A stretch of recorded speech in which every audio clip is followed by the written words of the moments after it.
우리에게 시간은 충분했다. 그러나 우리는 그만큼 사랑하지 않았을 뿐. 외눈박이 물고기처럼 그렇게 살고 싶다. 류시와 외눈박이 물고기의 사랑 중에서 어쩌면 사랑은 모든 문제의 시작이자 끝일 것입니다.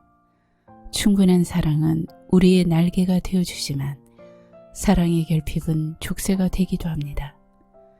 많은 부정적 감정, 분노, 좌절, 슬픔, 우울의 바탕에는 사랑의 문제가 있습니다. 사랑받고 싶고 사랑하고 싶은 마음이 충분히 채워지지 않았을 때 우리는 불행합니다. 어릴 때 충분히 사랑해주지 않는 부모님이 원망스럽고 내 사랑을 거절한 첫사랑이 미워집니다. 이런 결핍된 사랑은 누구의 탓일까요? 그런데 충분하지 못한 사랑을 넘치는 사랑으로 키워낸 사람이 있습니다. 프리아는 돌봄을 받지 못해 지저분하고 연약한 아이였습니다. 이런 프리아에게 루시아 시인은 머리를 감겨주고 머리를 말리며 같이 땅콩을 까먹습니다. 세월이 흘러 다시 만난 프리아는 건강하고 예쁜 여인으로 자랐습니다. 하지만 루시아 시인은 기억조차 못해 미안합니다. 프리아는 상대가 기억하지도 못하고 어쩌면 동정이었을 행동들을 매일 언니들에게 말하면서 행복해합니다. 그 사랑이 혼자만의 착각일지라도 사랑받았다는 생각의 씨앗을 키워 자신을 건강하고 아름답게 성장시킨 것입니다. 아무에게도 사랑받지 못했다는 미움과 원망을 키운 사람과 충분히 사랑받았다는 행복함을 키운 사람은 분명 다르게 성장할 것입니다. 그렇다면 사랑과 상처의 문제는 준 사람보다 받은 사람이 어떻게 하느냐에 따라 달라집니다. 프리아처럼 사랑하고 또 사랑하십시오.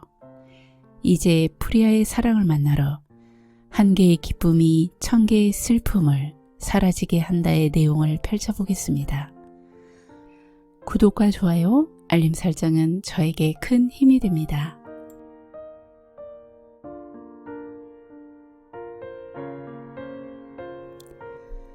한 개의 기쁨이 천 개의 슬픔을 사라지게 한다. 사랑을 잊지 못하는 이유. 긴지스 강변에 위치한 바라나시의 게스트하우스에서 한 달 정도 묵은 적이 있다. 붉은 아침 해가 방 안으로 곧바로 들고 높은 베란다에 앉으면 강 풍경이 훤히 내려다 보였다. 강 건너 노란 띠를 두른 유채밭을 배경으로 검은 원숭이가 바나나라도 훔칠까 하고 베란다 난간을 수시로 걸어 다녔다. 두세 집 건너 일본인 여성이 운영하는 회색 게스트하우스 담에는 핑크색 부겐빌레아가 여주인과 함께 늙어가고 있었다. 먼 지역에서 온 순례자들은 기다란 대나무를 사서 강에 던지는 풍습이 있었다. 새들이 내려앉을 자리를 마련해주기 위해서였다. 강에 유속이 느려 대나무 막대기들이 곳곳에 정지한 듯 떠있고 그 위로 흰 날개들이 연신 내려앉았다. 먼 히말라야로 겨울이 물러가고 봄이 왔다는 신호였다.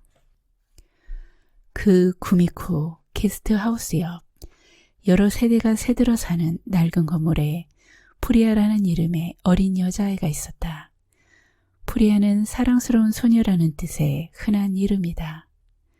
10살인데도 제대로 먹지 못해 몸이 가냘프고 두세 살은 어려 보였다. 강가에서 뛰어노는 여느 아이들과 달리 프리아는 수줍음이 많고 눈 아래가 파리했다.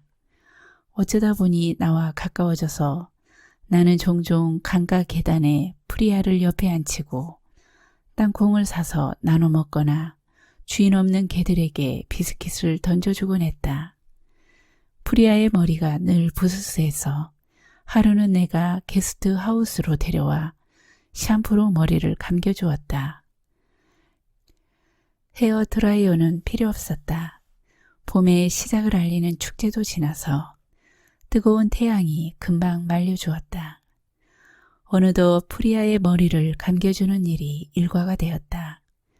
2, 3일에 한 번씩은 머리를 감기고 머리가 마르는 동안 땅콩을 까먹고 행상들이 유혹하며 내미는 간식을 소스에 찍어 먹었다. 샴푸가 떨어지면 둘이 함께 재래시장에 가서 사고 프리아의 맨발에 맞는 샌들도 샀다. 나중에 알게 되었는데 막내딸인 프리아는 태어날 때부터 몸이 허약해 오래 살지 못할 것이라고 다들 믿고 있었다. 10살까지 산 것만 해도 기적이라고 했다. 그렇더라도 프리아의 머리에 차츰 윤기가 흐르기 시작한 것은 누구도 부인할 수 없었다. 색색가지의 물감을 서로에게 뿌려대며 봄의 절정을 축하하는 물감 축제가 막을 내리고 빨갛고 파란 물감 투성이가 된 프리아의 머리를 마지막으로 감겨주고서 나는 그곳을 떠났다. 그 이후에도 바라나시에 여러 번 갔지만 프리아의 머리를 감겨주지는 않았다. 이유는 알 수 없다. 프리아가 갑자기 커버려서 남자 혼자 묵는 게스트하우스 방에 오게 하는 게 신경 쓰였을까? 아니면 혼자 머리를 감을 수 있을 만큼 건강해져서였을까? 삶은 끝없는 반복인 것 같지만 어떤 일은 쉽게 끝이 난다. 한국에서 좋은 샴푸를 가져다가 선물한 적은 있었다. 아마도 머리숱 많은 언니들이 가로챘을 것이다. 세월이 강처럼 흘러 프리아는 어느덧 대학 졸업반의 처녀가 되었다. 하루는 프리아의 집에 놀러가 그 집 식구들과 앉아 얘기를 나누는데 갑자기 프리아의 2살 터울 언니가 말했다. 프리아는 머리를 감을 때마다 어렸을 때 당신이 자신의 머리를 감겨준 얘기를 해요. 거의 하루도 빼놓지 않고 말해요. 프리아의 얼굴이 빨개지고 나도 조금 당황했다. 나는 사실 그 일을 기억조차 하지 못하고 있었다. 그냥 눈밑이 파리하고 얼마 못 살 것처럼 여리여리한 소녀가 기억 속에 남아있었을 뿐이다.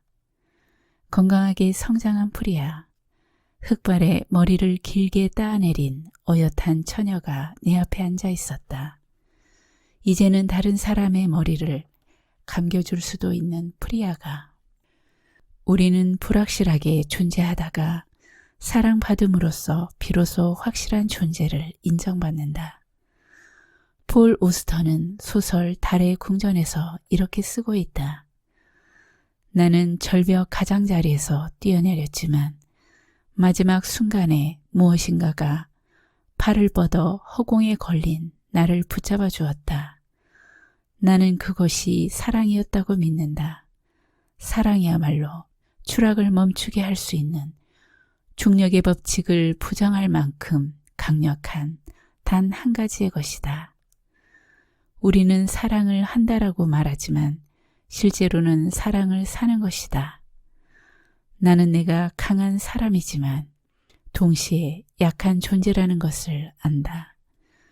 인간은 겨울을 견디는 나무이면서 또한 연약한 나뭇잎이다. 내게는 삶을 경이롭게 바라본 경험도 있고 상처받은 경험도 있다. 성공한 경험과 실패한 경험도 있으며 소유와 상실의 경험도 있다. 자비심을 발휘한 적도 있고 참을성을 잃은 적도 있다. 깨어는 적도 주먹을 날리고 싶었던 적도 있다. 그 모든 감정 상태 중에서 결국 내가 죽을 때 기억하는 것은 사랑하고 사랑받은 경험일 것이다. 우리가 사랑을 잊지 못하는 것은 절벽에서 떨어지는 것 같은 그때 누군가가 팔을 뻗어 우리를 붙잡아 추락을 멈추게 해주었기 때문이다. 오늘은 류시화 시인의 에세이 새는 날아가면서 뒤돌아보지 않는다 중에서 한 개의 기쁨이 1000개의 슬픔을 사라지게 한 나와 함께 했습니다. 예전에 읽고 잊어버리고 있었는데 다시 읽으니 새롭게 다가옵니다. 그동안의 삶이 쉽지 않았던 만큼 새롭고 큰 감동으로 다가온 듯합니다. 제가 너무도 사랑하지만 항상 멀리 계셨던 부모님과 화해를 하고 제 마음에 사랑이 가득 채워져서였을까요? 좀 더 미리 프리아처럼 작은 사랑이라도 크게 키웠더라면 제 마음이 그리 힘들지는 않았을 텐데 하는 후회가 되기도 합니다. 구독자 여러분, 사랑하고 사랑합니다. 여러분의 마음에도 사랑이 가득하시길 두 손 모아 기원합니다. 오늘도 라라와 함께 해주셔서 감사합니다.